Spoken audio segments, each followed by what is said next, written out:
So this becomes a sell opportunity for me. This becomes a real money sell because value is improving for the short.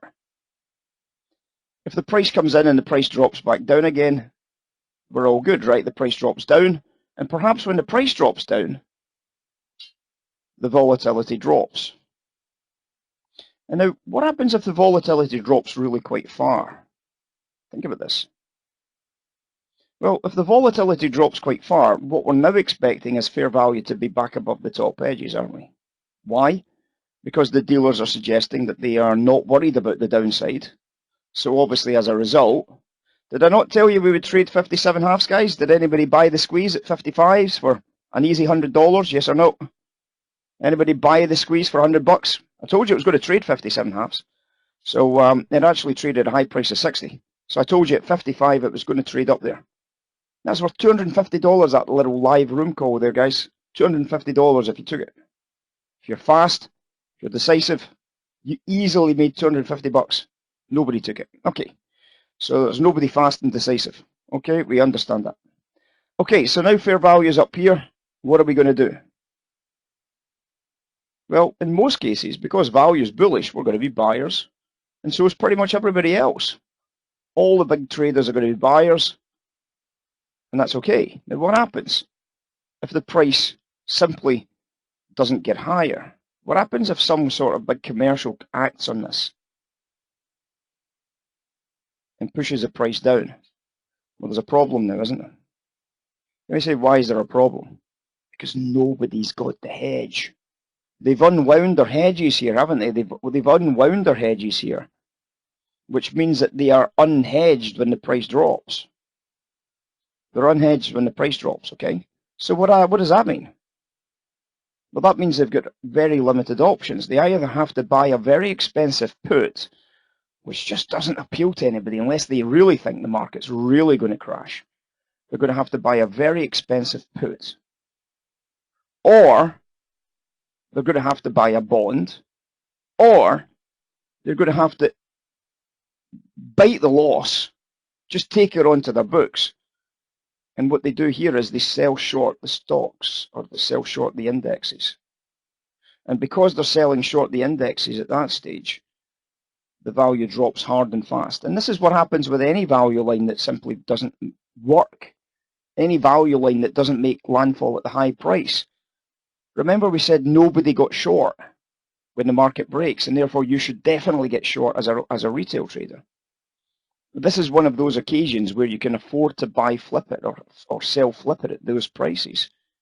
Because when you recognize that the market has a lot of value in it and then it breaks higher, there's no danger in you getting into that break because everybody's having to do the same thing.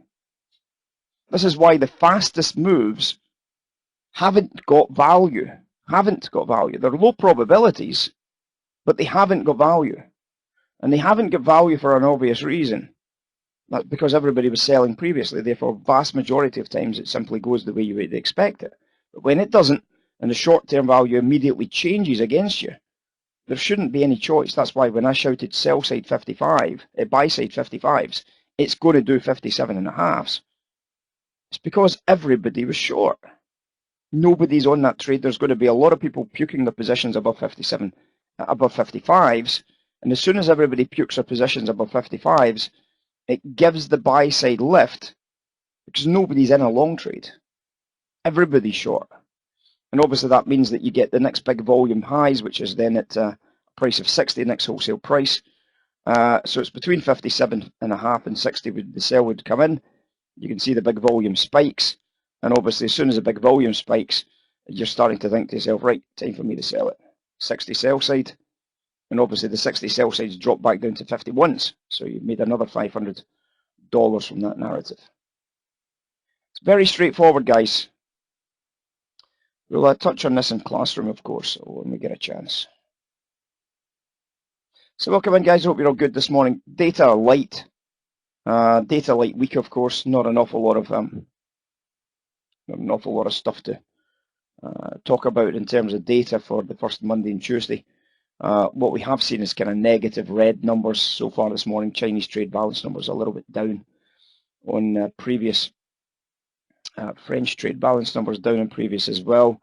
running up quite a fair deficit for France historically. France has been on a bit of a, they keep voting in Macron, but they keep on getting bigger and bigger and bigger trade deficits for as a result. But you can see that the French trade deficit seems to be a one-way street since 2005. It seems to be a one-way street. Then they started to balance up, and then the trade deficit really has exploded recently. So the French trade balance numbers really, really, really dragging everything down, which is quite interesting. Tomorrow, very, very little. We've got the German and the European zoos. They're both forecast to be pretty much in line with prior ones, positive ones, negative, so it's kind of balances out. We've got a couple of Fed speakers tomorrow. But Wednesday, obviously, very, very important. We get OPEC kicking off on Wednesday, the 11th, not the GMMC, but the OPEC itself. The GMMC is actually slightly more interesting because obviously that brings in the Russians into the fray as well. So that brings in the Russians, so we get a better view of what's going on. Anyway, so also on Wednesday for bond traders, and this is always a massive tell on the auction process, we get the CPI numbers. Now they're expecting, obviously, having had the big punch in the month-on-month numbers last month, we're expecting to see it dropping off a little bit here to 0.2% from the 1.2 month-on-month change last month, which was obviously a cyclical high that we've not seen for a long, long time.